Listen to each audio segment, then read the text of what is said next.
Last year, our next guest won an Academy Award for her performance in The Holdovers. Her latest is the action thriller Shadow Force. It opens in theaters May 9th. Please welcome Da'Vine Joy Randolph.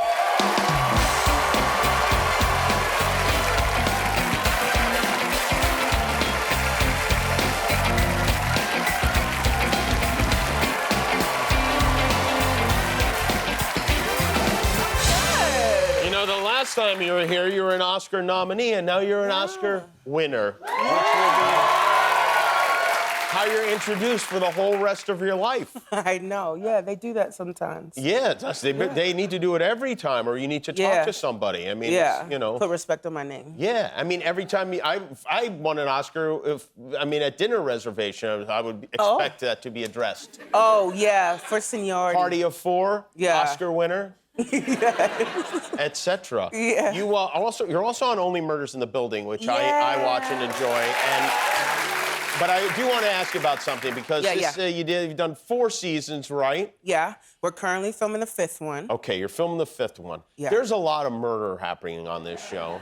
And you are the police officer assigned to that neighborhood. Mm-hmm. You're not doing a very good job. No, I'm doing a very good job. Those 3 are messing up my job, so I have to do another job on top of their job. So shouldn't you arrest them at some point? I've actually been asking the showrunner, how can we just... But they're the lead, so it makes it complicated. Meryl Streep is on the show now. That's got to be exciting. Yes. You guys, a couple of Oscar winners hanging out. Yeah, no, I remember I found out because of an event. And it was the writers, because that season 3, was a musical within a TV show. And so they were like, oh my gosh, we're writing this music for Meryl. And I was like, excuse me for a second. And I walked out, I called the showrunner, and I was like, yeah, I really don't care. You need to figure out a way for me to have a moment in a scene with this lady on screen. And did he? Yeah. He did. Oh, that's good. You asserted yourself. I had to. I had to. Like, that's a once-in-a-lifetime thing. Was it everything you hoped it would be? Not yet. However, and I say that because I'm greedy. I wanted more. So, like, if you go back to season 3, I lock her up.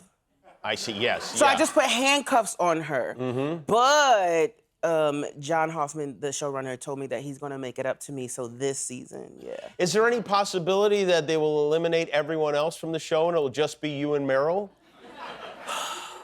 It would be interesting then at that point. What is it like hanging around with the 2 very close friends, Steve Martin and Martin Short, on the set of the show? They're like married twins. Yeah. If that makes sense. Like, they finish each other's sentences, they rag on each other, they make jokes of each other. Always. Who's older? Like, we'll be in the middle of a take, and they'll just be like, that joke sucked.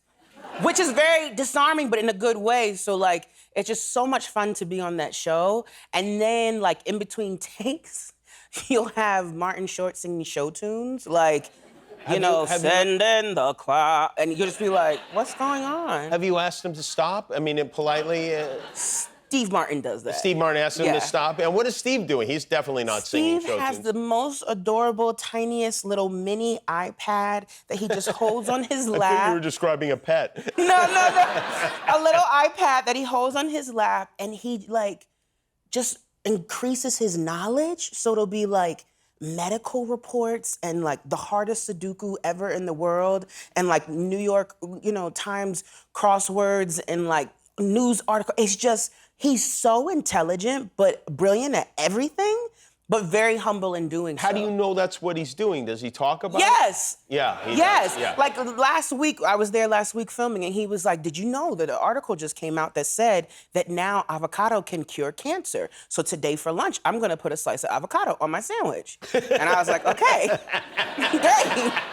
Yeah, he's with it. He's up on it. Wow, sounds like you guys are having some great conversation. Oh, it's a blast. Yeah. It can never get old, never. Marty's in the background singing Oklahoma. Yeah. Steve slicing avocados. Yeah, it's a blast. Sounds like a dream scenario. Truly. You, I know you did something that it makes me jealous when I hear about it, because you went to Italy. Oh, yeah. What part of Italy did you go to? I was in the Amalfi Coast. The Amalfi Coast. Sorrento. It was You reached out to various restaurants in the area. Yeah, so I'm developing a travel cooking show with BBC. And so I had went for work to the south of France. And so I was like, I'm just gonna extend the trip, and I'm just gonna see if I can reach out to people and just let them know, like, I knew I wanted a sizzle, like a pilot, to present when I was going out to shop it. Right. And so I was like, I'm gonna shoot my shot. And I reached out to these different people, and people responded and were like totally gung-ho for it. And so there was this one, Nona in particular, she has a restaurant called One Fire. And essentially she And where is that restaurant? In? That's in the Amalfi Coast, so Okay. like Sorrento. And so literally this woman has invented slow cooking. So that's the idea, like it's beyond like eating on the land or eating, you know, in season. It's like if you wanted to make, I don't know, like stuffed butternut squash, ricotta raviolis with a lamb ragu. They're planning in advance. We need to make sure that we have the butternut squash growing in time for the goat's milk, for the ricotta, to kill the lamb in time. They do everything. They do everything, So and they're they're like, very you know, conscious I'd and love planning. to make this. Get some seeds. and Yes, we'll make it in a literally. year. I couldn't even believe it. And so she was this inventor of this. And so they said that, like, you know, she was a really big deal. Tons of people have constantly come to visit her and stuff like that. So I didn't think much was going to become of it. So I went and had lunch, and I was like, oh my gosh, it's so amazing. Like, I would love to just watch you cook. And so she wasn't really into it at first. And then she let me just like come behind there and look. And then she was like, at the end of my meal, she's like, I dig you, and you can come back tomorrow. And so for 3 days, I got to cook with her. And all I ate was caprese.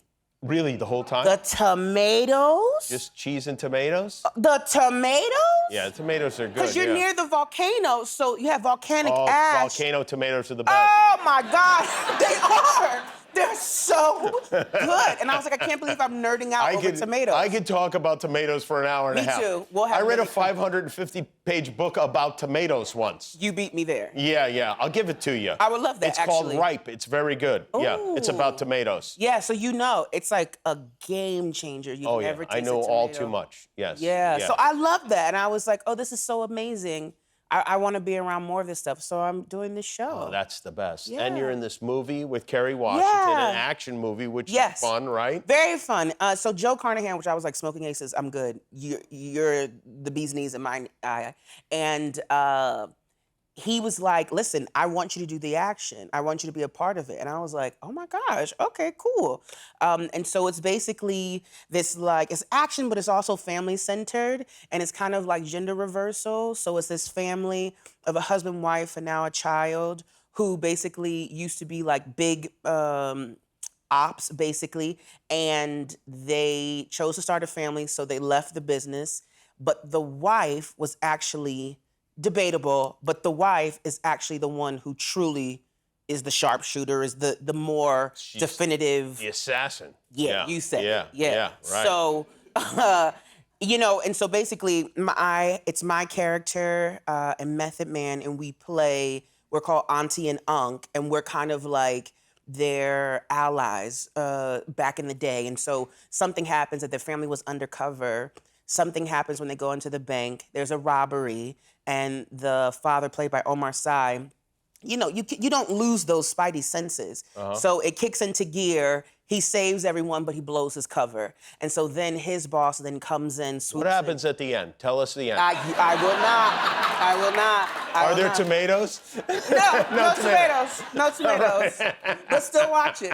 It'll be a mystery. Yes. Well, it's great to see you. The movie is you. called Shadow Force. It opens in theaters on May 9th. Dave Vine Joy Randolph, everybody. We'll be back with Brandon Lake and J-Roll. Guillermo, do you know how many subscribers we have on YouTube now? 20 million. That's right. Yeah, that's why we're wearing these glasses. Thanks for being a subscriber. If you're not, help us get to 20,000,001.